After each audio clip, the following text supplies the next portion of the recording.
Assalamualaikum warahmatullahi wabarakatuh. Perkenalkan, nama saya Putri Nurlansari Siregar dari jurusan Biologi, Fakultas Sains dan Teknologi, Universitas Islam Negeri Sumatera Utara Medan.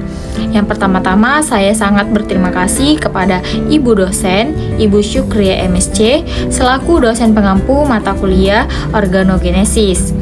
Nah, pada video kali ini saya akan membahas tentang perkembangan sistem kardiovaskular dan sistem limfatik. Nah, apa sih sistem kardiovaskular itu? Sistem kardiovaskular adalah sekumpulan organ dalam tubuh manusia. Sistem ini biasanya bertanggung jawab untuk mentransportasikan darah yang mengandung nutrisi, bahan sisa metabolisme, hormon, zat kekebalan tubuh, dan zat lainnya ke seluruh tubuh. Nah, sehingga tiap bagian tubuh ini akan mendapatkan nutrisi dan dapat membuang sisa-sisa metabolismenya ke dalam darah. Dengan tersampainya hormon ke seluruh bagian tubuh, kecepatan metabolisme ini juga akan dapat diatur. Sistem ini juga akan menjamin pasokan-pasokan zat kekebalan tubuh yang berlimpah pada bagian tubuh yang terluka, baik karena kecelakaan ataupun karena operasi, dengan bertujuan mencegah infeksi di daerah tersebut. Nah, dengan demikian dapat dilihat bahwa sistem kardiovaskular ini memiliki fungsi utama yang sangat penting untuk mentransportasikan darah dan zat-zat yang dikandungnya ke seluruh bagian tubuh. Nah, sistem ini biasanya terdiri dari organ jantung dan pembuluh darah.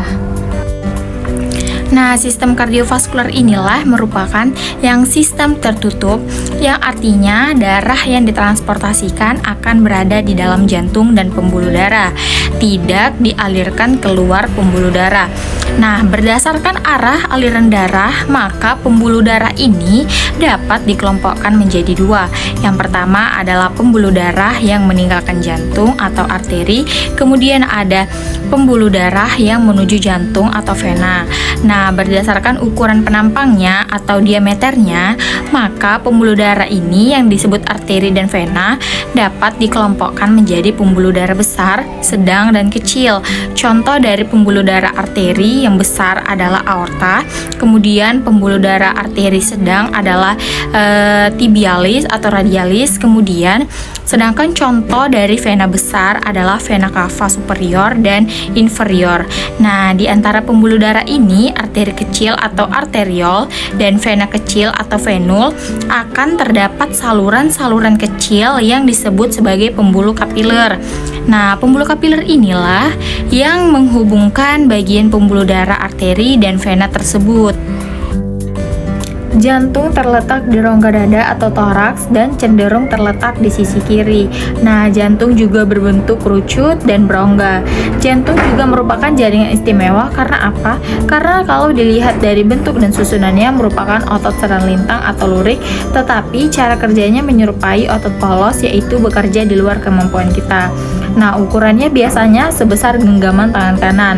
Jantung juga dikelilingi oleh pembuluh darah besar dan organ paru dan timus di bagian depannya.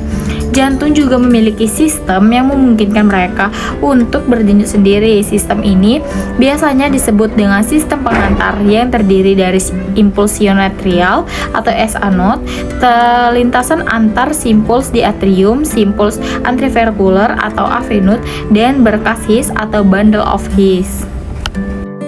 Letaknya terletak di dalam rongga toraks di antara kedua paru-paru di belakang sternum yang lebih menghadap ke kiri.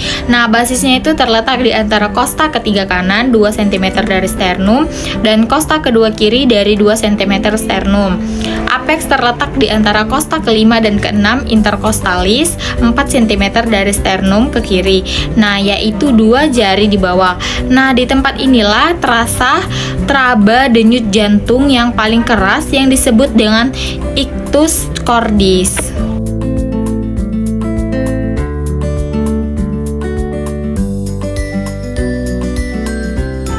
Nah, masuk ke struktur jantung. Struktur jantung ini biasa terdiri dari 3 lapis, yaitu yang pertama ada lapisan dalam. Nah, lapisan dalam ini biasa disebut dengan endokardium. Yang kedua ada lapisan tengah. Lapisan tengah ini biasa disebut dengan miokardium atau merupakan lapisan yang berotot. Yang ketiga ada lapisan luar atau biasa disebut dengan perikardium, terdiri dari 2 lapis, sebelah dalam perikardium visceral dan luar perikardium peritelal.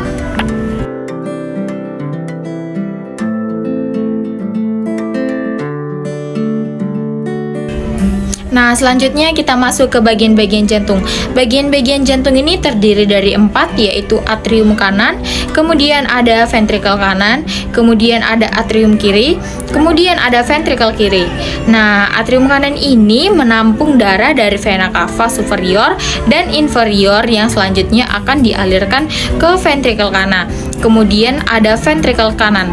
Kemudian ketika berkontraksi akan mengalirkan darah menuju paru-paru melalui arteri pulmonalis. Kemudian ada atrium kiri. Nah, atrium kiri ini menerima darah yang kaya oksigen dari paru-paru melalui ke tempat vena pulmonalis dan selanjutnya dialirkan menuju ke ventrikel kiri. Nah, pada ventrikel kiri ini kontraksi dari ventrikel kiri akan memompa darah ke seluruh tubuh. Nah, selanjutnya kita masuk ke pembuluh darah yang langsung berhubungan dengan jantung. Yang pertama itu ada aorta, kemudian ada arteri pulmonalis, kemudian ada vena pulmonalis, kemudian ada vena cava superior, kemudian ada vena cava inferior, kemudian ada artesis coronasis. Kemudian aorta ini membawa darah bersih dari ventrikel kiri ke seluruh tubuh dan merupakan arteri terbesar dalam tubuh kita. Kemudian yang arteri pulmonalis ini membawa darah kotor dari ventrikel kanan menuju ke paru-paru. Kemudian pada vena pulmonalis ini membawa darah bersih dari paru-paru ke atrium kiri. Nah, kemudian ada vena cava superior. Vena cava superior ini membawa darah kotor dari organ bagian atas menuju ke atrium kanan. Kemudian ada vena cava inferior. Vena cava inferior ini membawa darah kotor dari organ bawah menuju ke atrium kanan. Kemudian ada artesis coronaris. Nah, arteri ini yang berjalan pada permukaan jantung dan berfungsi sebagai pemberi makanan pada otot jantung tersebut. Nah, pada sirkulasi arteri ini, denyut arteri darah yang didorong ke dalam aorta tidak hanya bergerak maju, tetapi akan mengakibatkan peregangan pembuluh darah. Nah, pada peregangan pembuluh darah ini akan menimbulkan gelombang-gelombang yang bertekanan yang akan berjalan sepanjang arteri. Nah, pada gelombang yang bertekanan ini, dia akan meregangkan dinding arteri di sepanjang perjalanannya ketika kita kenal sebagai denyut. Nah, kecepatan perjalanannya pada gelombang ini tidak akan tergantung pada kecepatan aliran darah dan memiliki kecepatan yang jauh lebih tinggi bila dibandingkan dengan kecepatan aliran darah. Nah, pada kecepatannya ini kira-kira 4 menit per detik di aorta. Nah, pada 8 menit per detik pada arteri besar dan 16 menit per detik pada arteri kecil. Sehingga denyut yang teraba pada arteri radialis ini terjadi dalam waktu 0,1 detik setelah ejeksi ventrikel. Nah, pada kekuatan denyut yang kita rasakan itu ditentukan oleh tekanan-tekanan denyut dan memiliki sedikit hubungan dengan tekanan rata-rata.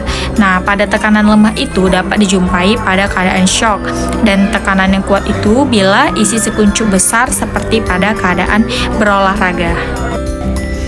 Nah, selanjutnya kita masuk ke katup jantung. Katup jantung ini terdiri dari 4 bagian. Yang pertama itu ada tricuspidalis, kemudian ada bicuspidalis, kemudian ada aortik, kemudian ada pulmoner. Nah, tricuspidalis ini terdiri dari 3 kelopak terletak antara atrium kanan dan ventrikel kanan. Kemudian ada bicuspidalis. Bicuspidalis ini terdiri dari 2 kelopak terletak antara atrium kiri dan ventrikel kiri. Nah, ini biasanya disebut dengan katup mitralis. Kemudian ada aortik. Aortik ini terletak di aorta dan ventrikel kiri. Kemudian ada pulmoner. Pulmoner ini terletak di arteria pulmonalis dan ventrikel kanan. Nah, pada bagian gambar ini, katup tricuspidalis dan bicuspidalis disebut dengan katup atrioventrikuler, sedangkan katup aortik dan pulmoner disebut dengan katup semilunaris. Pada ruang jantung ini terbentuk karena adanya sekat-sekat interventrikuler dan sekat-sekat atrioventrikuler. Nah, pada sekat atrioventrikuler ini terdapat dua buah katup jantung, yaitu katup tricuspidalis dan katup bicuspidalis.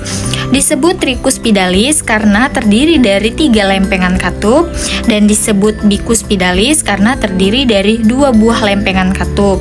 Nah, pada atrium kanan dan atrium kiri ini memiliki ukuran yang sama.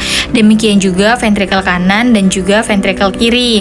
Nah, pada atrium ini dibatasi oleh otot-otot jantung yang sekat dan yang juga tipis.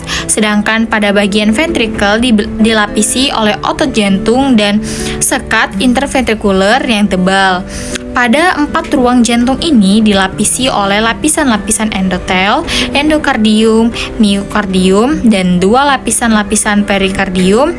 Di bagian dalam adalah bagian visceral dan pada bagian luar adalah bagian parietal.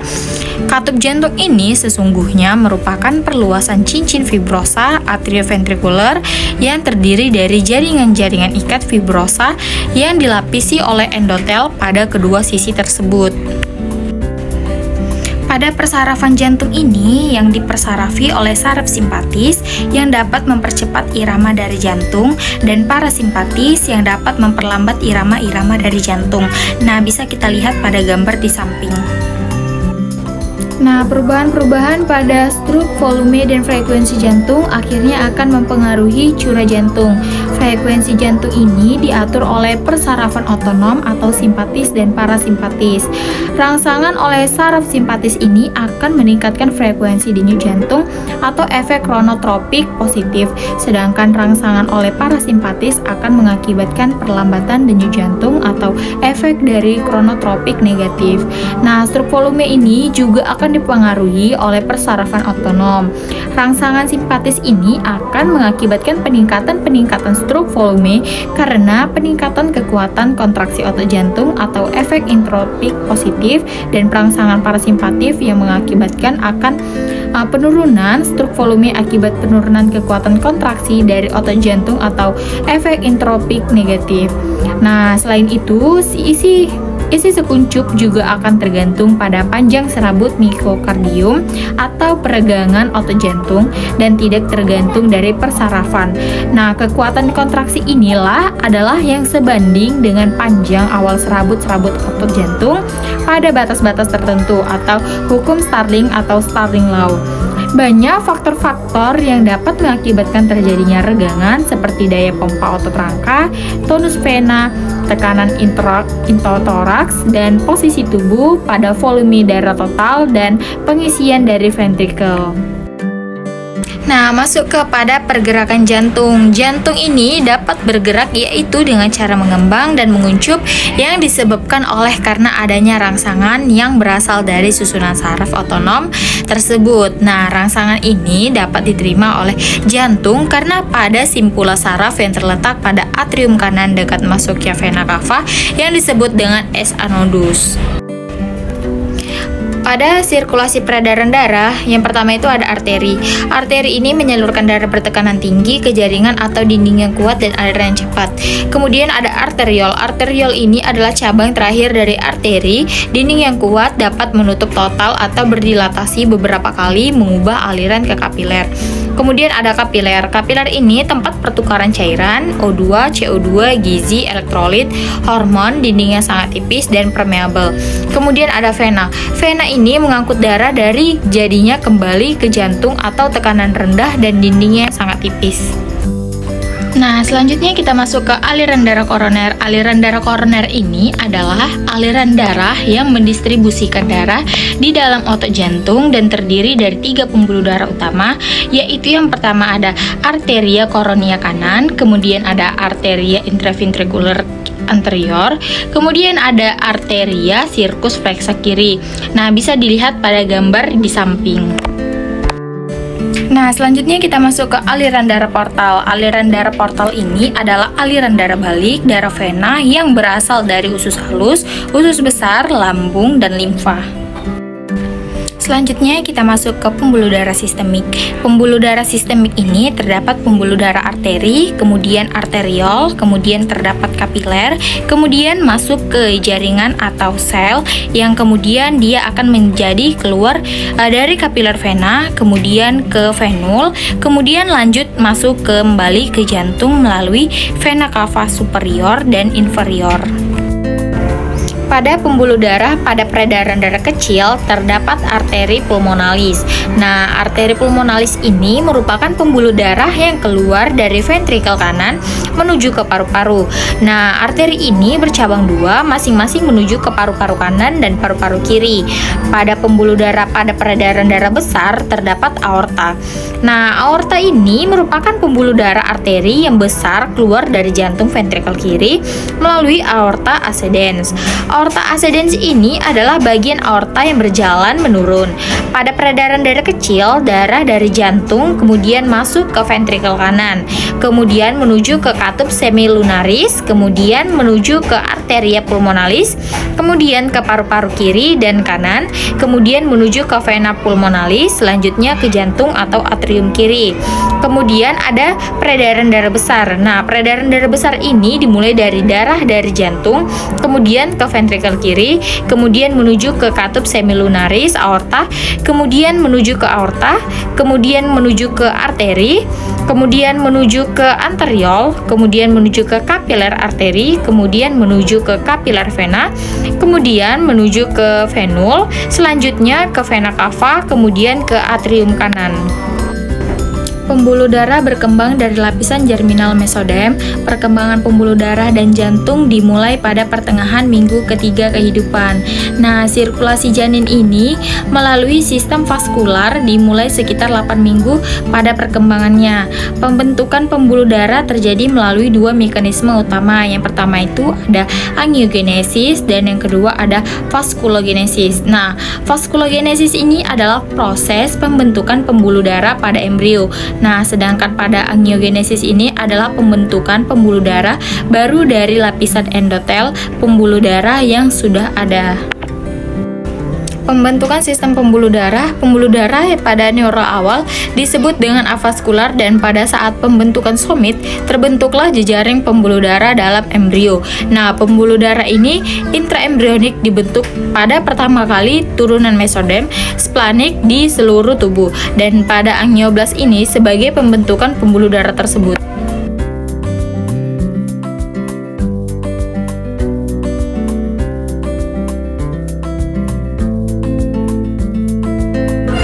Nah, kalau pada ayam, eritropoiesis ini disebabkan oleh induksi dari hipoblast ke epiblast di atasnya.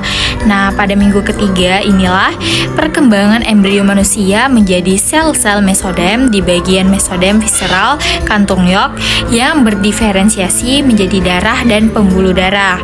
Nah, kemudian pada angioblast ini akan berkelompok dan membentuk pembuluh-pembuluh angiogenik yang terdiri dari sel-sel bagian tengah yang menjadi sel-sel darah primitif.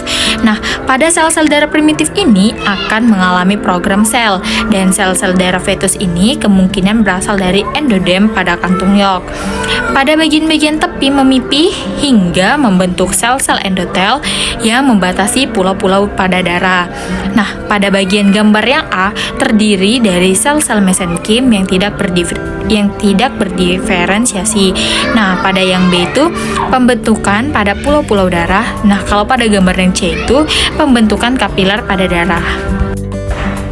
Pada pembentukan jantung pada amfibia itu terdapat mesenkim dari dua sisi median, sedangkan pada aves yang berasal dari mesodem splenic ini yang membentuk dua tabung endotel hingga bersatu dengan cara membentuk primordium jantung. Dan ada juga pada pembentukan mamalia. Pembentukan jantung pada mamalia bisa kita lihat pada gambar di samping. Nah, pada rangkaian-rangkaian perubahan yang terjadi disebut juga sebagai siklus jantung yang terdiri dari yang pertama ada akhir diastolik, kemudian yang kedua ada sistol atrium, kemudian yang ketiga ada kontraksi isovolumetrik, kemudian yang keempat ada ejeksi ventrikel, kemudian yang kelima ada relaksasi isovolumetrik. Nah, pada bagian-bagian itu, yang pertama itu adalah akhir diastolik. Nah, akhir diastolik ini adalah katup anteroventrikuler yang membuka dan katup pulmonal dan aorta yang menutup. Nah, pada darah yang mengalir ini dari atrium ke sistem darah vena, kemudian darah yang mengalir secara pasif dari atrium ke ventrikel. Kemudian pada laju pengisian ventrikel ini sangat menurun setelah ventrikel makin teregang. Nah, pada yang kedua itu sistol atrium. Nah, sistol atrium ini adalah kontraksi atrium yang mendorong sejumlah kecil darah dan membawa tambahan ke ventrikel. Nah, sebagian besar, kurang lebih 70% pengisian darah ventrikel ini terjadi selama pengisian pasif.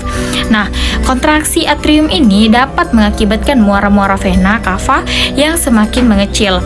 Nah, bagian yang ketiga itu ada kontraksi isovolumetrik. Nah, kontraksi isovolumetrik ventrikel ini terjadi akibat menutupnya katup anteroventrikuler. Nah, pada fase ini terjadi peningkatan tajam dari tekanan-tekanan intraventrikuler. Nah, pada fase ini berlangsung kira-kira 0,05 detik sampai tekanan dalam ventrikel kiri dan ventrikel kanan pada masing-masing melampaui tekanan dalam aorta 80 dan arteri pulmonal 10 dan katup aorta dan pulmonal dapat terus membuka. Nah, yang keempat itu ada ejeksi ventrikel. Nah, ejeksi ventrikel ini dengan cara terbukanya katup aorta dan pulmonal ini mulailah fase ejeksi tersebut tadi melalui ventrikel.